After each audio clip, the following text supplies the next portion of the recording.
샬롬. 오늘 아침도 함께 하나님의 말씀을 나누는 우리 성도님들을 주님의 이름으로 사랑하고 축복합니다. 오늘 하나님께서 우리에게 주시는 말씀은 요한복음 7장 37절에서 8장 1절까지의 말씀입니다. 명절 끝날 곧 큰 날에 예수께서 서서 외쳐 이르시되 누구든지 목마르거든 내게로 와서 마시라. 나를 믿는 자는 성경에 이른과 같이 그 배에서 생수의 강이 흘러나오리라 하시니 이는 그를 믿는 자들이 받을 성령을 가리켜 말씀하신 것이라. 예수께서 아직 영광을 받지 아니하셨으므로 성령이 아직 그들에게 계시지 아니하시더라. 이 말씀을 들은 무리 중에서 어떤 사람은 이 사람이 참으로 그 선지자라 하며 어떤 사람은 그리스도라 하며 어떤 이들은 그리스도가 어찌 갈릴리에서 나오겠느냐. 성경에 이르기를 그리스도는 다윗의 씨로 또 다윗이 살던 마을 베들레헴에서 나오리라 하지 아니하였느냐 하며 예수로 말미암아 무리 중에서 쟁론이 되니 그 중에는 그를 잡고자 하는 자들도 있으나 손을 대는 자가 없었더라. 아랫사람들이 대제사장들과 바리새인들에게로 오니 그들이 묻되 어찌하여 잡아오지 아니하였느냐. 아랫사람들이 대답하되 그 사람이 말하는 것처럼 많은 사람은 이때까지 없었나이다 하니 바리새인들이 대답하되 너희도 미혹되었느냐. 당국자들이나 바리새인 중에 그를 믿는 자가 있느냐. 율법을 알지 못하는 이 무리는 저주를 받은 자로다.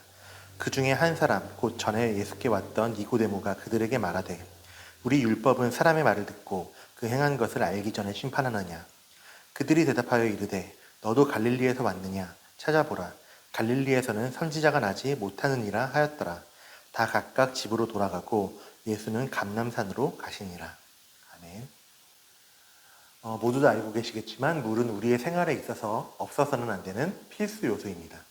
인간의 몸의 약 70%가 물로 구성되어 있고 사람이 아무런 음식을 먹지 않고 일주일 정도는 버틸 수 있지만 물을 마시지 않고서는 사흘을 넘기지 못한다는 연구 결과도 있습니다.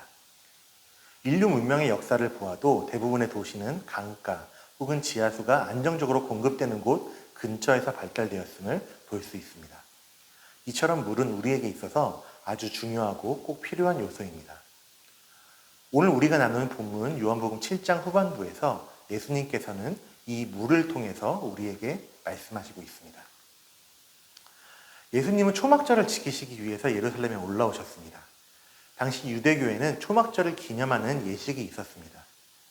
초막절 첫째 날부터 여섯 번째 날까지 실로암 연못에서 떠온 물을 길어다가 성전의 제단에 부었습니다.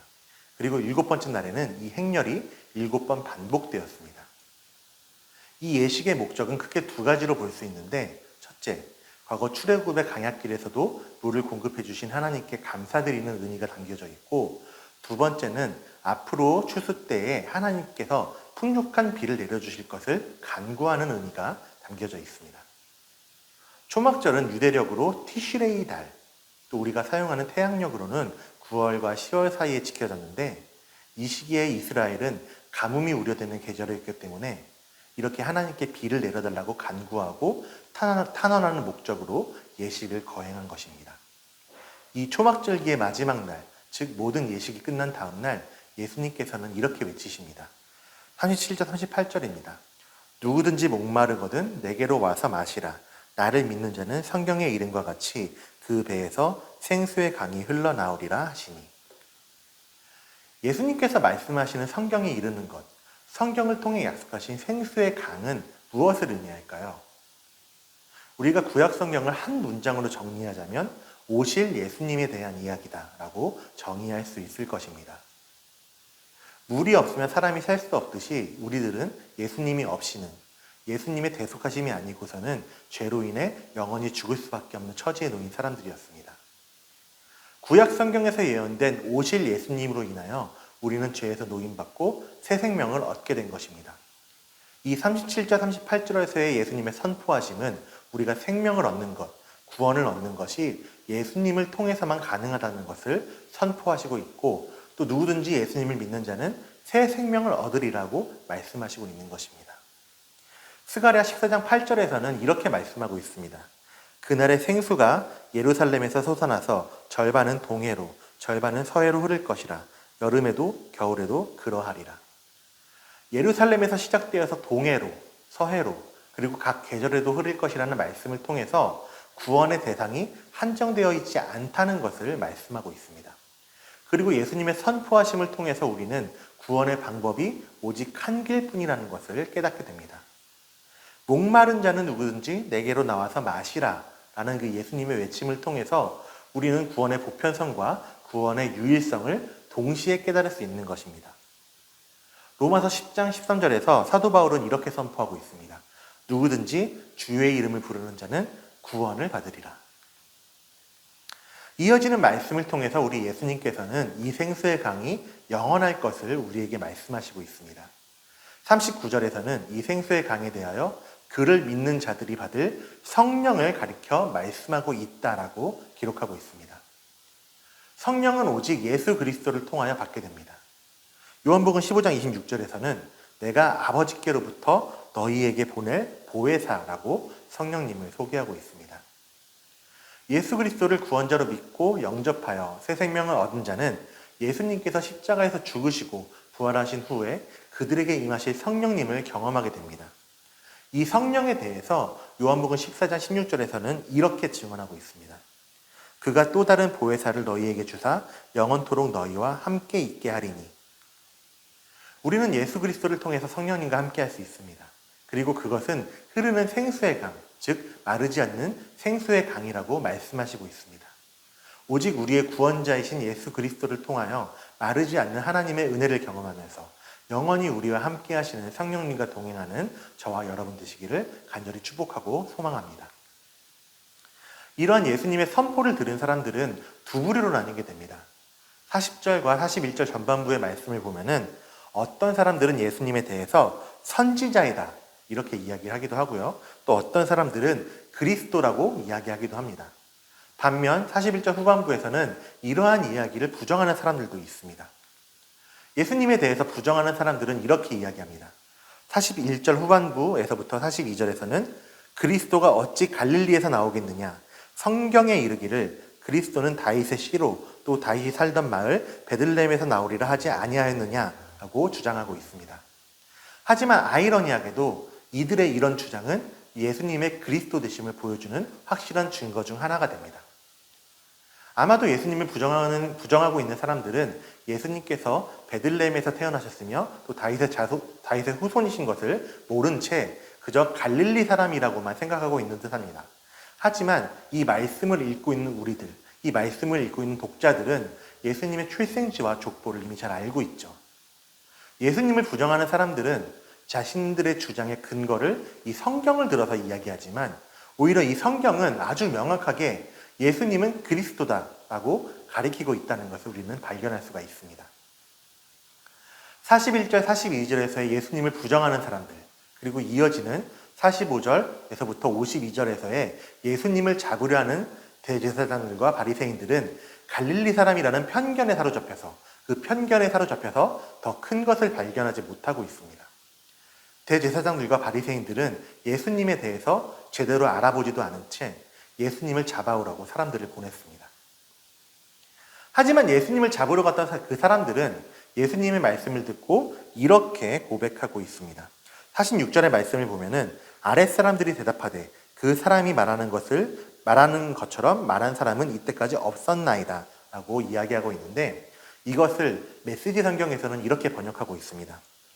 경비병들이 대답했다. 그가 어떻게 말하는지 들어보셨습니까? 우리는 여태껏 그 사람처럼 말하는 사람을 본 적이 없습니다. 대제사장들과 바리새인들은 예수님의 말씀을 제대로 듣지도 않은 채 판단했다는 것이 이 말씀을 통해서 드러납니다.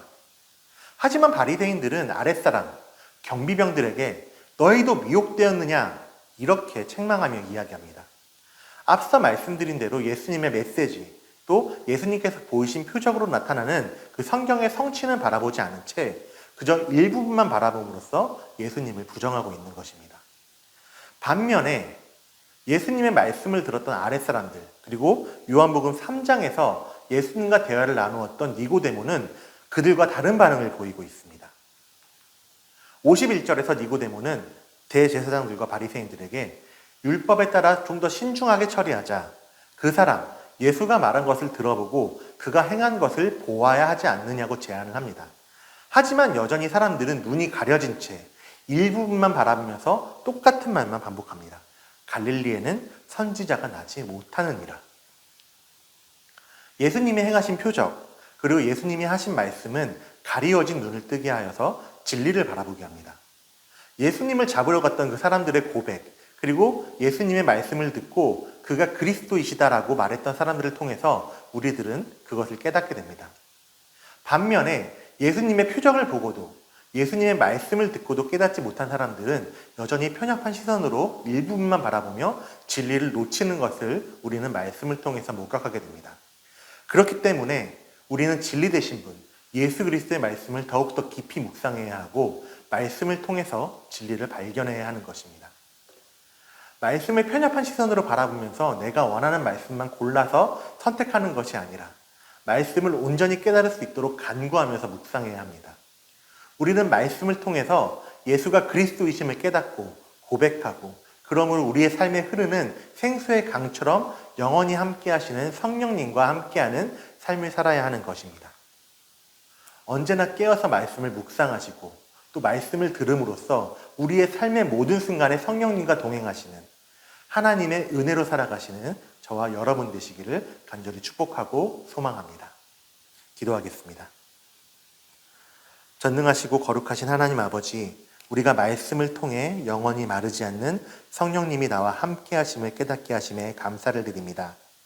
우리의 구원자 되시는 예수 그리스도를 통해서 성령님이 나와 함께 하시니 그 모든 것이 하나님의 놀라우신 은혜임을 고백합니다.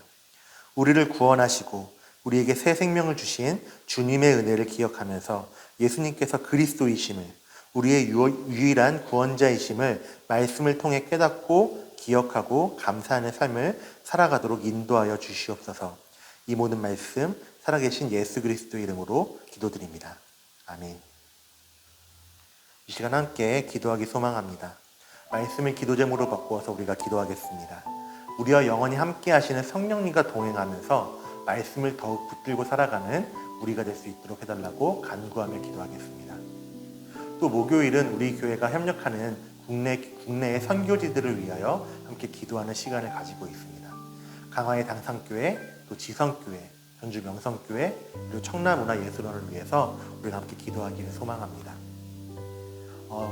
세 번째는 코로나 바이러스가 속히 안정되고 진정되고 또 사멸되어서 그 모든 것이 안정되어지고 원래대로 돌아오기를 함께 기도하기를 소망합니다. 하나님께서 이 땅을, 열방을 지켜주시고 인간의 교만함을 회개하면서 우리가 주님을 의지하도록, 그리고 이 시기에, 이 혼란의 때에 교회가 해야 할 역할이 어떤 것인지를 하나님의 인도하심을 구하며 함께 기도하기 소망합니다. 네 번째로는 유재호 형제를 비롯해서 질병과 고통 가운데 있는 우리 교우들을 위해서 함께 중보하며 기도하겠습니다. 이 시간 함께 말씀을 기억하며 기도하겠습니다.